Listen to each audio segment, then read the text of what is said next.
আমি এই যে বাদানুবাদটা সম্প্রতি বাদানুবাদ বলবো না, মানে তাত্ত্বিক বাদানুবাদ আর কি, সেইটার যে টেনেই আমি একটা কথা বলি যে এখানে যে পুরুষতান্ত্রিক এই পুরুষ মোর্চায় যে কিছু আলোচনা হলো, অনেকেই প্রশ্ন তুলছেন যে আমরা সাম্যবাদী হব না কেন, আমরা মানববাদী হব না কেন, কেন পুরুষবাদ হতে পারে, প্রশ্নটা জাগতে পারে।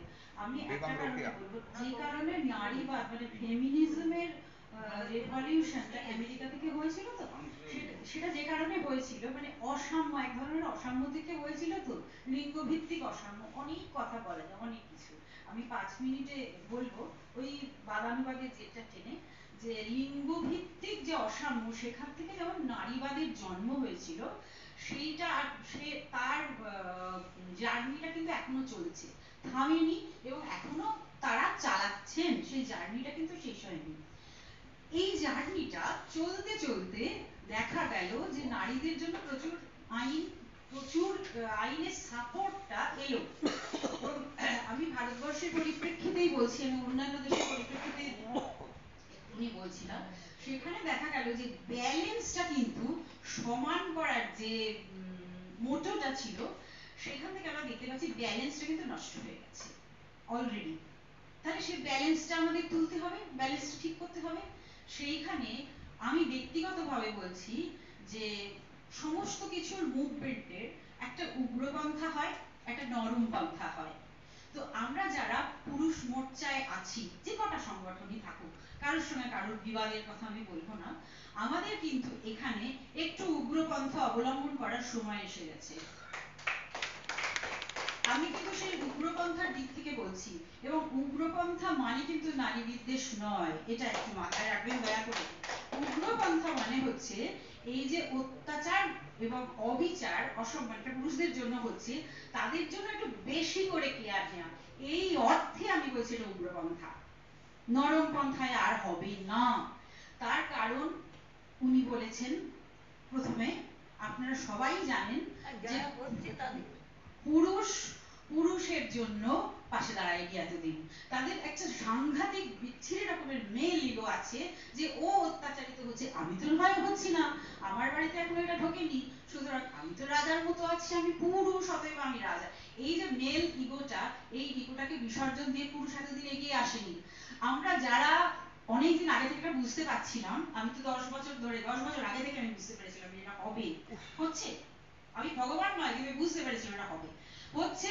সেই জন্য আমাদের একটু বেশি করে ইন্টেনসিভ কেয়ার ইউনিটে যেমন মুমূর্ষু রোগীদের দিতে হয়, তারপরে আবার বার করে আনা হয়, ঠিক সেই রকম একটা উগ্রপন্থা অবলম্বনের দরকার হয়ে পড়েছে, বুঝতে পেরেছেন তো?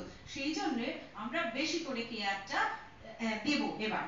তার মানে কিন্তু নারী বিদ্বেষ নয়, দয়া করে এই ভুলটা করবেন না যে আমরা পুরুষ মোর্চার জন্য কাজ করছি বলে নারী বিদ্বেষ নয়। এর জন্য কি করতে হবে? শুধু প্রেস কনফারেন্স অবশ্যই একটা মিডিয়ার কাছে যাওয়ার একটা পন্থা না, আমরা নিজেদের বাড়িতে বসে বসে মানে হোয়াটসঅ্যাপ গ্রুপে বা ফেসবুকে আলোচনা করলে তো হবে না, পথে নামতে হবে এবং একদম অ্যাক্টিভলি নামতে হবে। এইটাই উগ্রপন্থা, এইটাই উগ্রপন্থা। কিসের জন্য বলবেন? আজকে যে দেখা যাচ্ছে 6 মাসের মধ্যে দুজন মানে অসম্ভবভাবে হিনিয়াস মার্ডার দুজন পুরুষের হলো, আমরা ফেসবুকে দেখছি, হোয়াটসঅ্যাপে দেখছি, কোথায় একটাও প্রতিবাদ হয়েছে? রাস্তায় কলকাতার লোক মানুষজন প্রতিবাদ করছেন কি? কেন হলো? কিসের জন্য হলো? কোথা দিয়ে এই এই সমাজটা এত সাহস মেয়েরা এত অর্জন করে ফেলছে? কারণ দেখবেন আইন তো সাপোর্টে নেই, আইন সবসময় মহিলাদের পক্ষে। এসব এই নিয়ে অনেকে অনেক কিছু বলেছেন, আমি নতুন করে কিছু বলার নেই, সময় নষ্ট। কিন্তু দুটো স্তম্ভ তো আমাদের মানে সমাজে, দুটো স্তম্ভ, একটা তার মধ্যে একটা বড় স্তম্ভ হচ্ছে আইন, ঠিক আছে? আইনের সাপোর্ট না পেলে কিন্তু এই অবস্থাটা পরিবর্তন হবে না। এবার আইন মানে সংবিধানকে চেঞ্জ করতে হবে, তাকে সেখানে কিছু বলতে হবে, আর সেখানে কিন্তু সমাজ দর্শন, সমাজ বিজ্ঞান বলেছে যে যতগুলো এ পর্যন্ত যত আইন, যত কিছু হয়েছে, সে মেয়েদের জন্য হোক, পুরুষদের জন্য হোক, সাধারণ মানুষের জন্য, প্রথম সাপোর্টটা মানে প্রথম দাবিটা আসে সমাজের থেকে। বিচারকরা বসে বসে মাথা থেকে বার করেন না, সংবিধান রচয়িতারা বসে বসে মাথা থেকে বার করেন না, আসে সমাজের কাছ থেকে।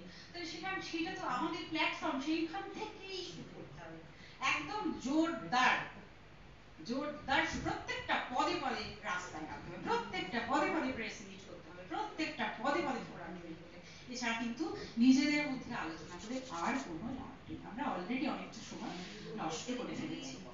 ঠিক আছে, তো যারা বলছিলেন যে মানববাদ কেন নয়, পুরুষবাদ আর নারীবাদ কেন, মানে সব মানুষের জন্যই আমরা কেন বলবো না, সেখানে আমার ওইটাই বক্তব্য যে নারীরা অত্যাচারিত হলে সেখানে অনেক ফোরাম আছে, অনেক প্ল্যাটফর্ম আছে।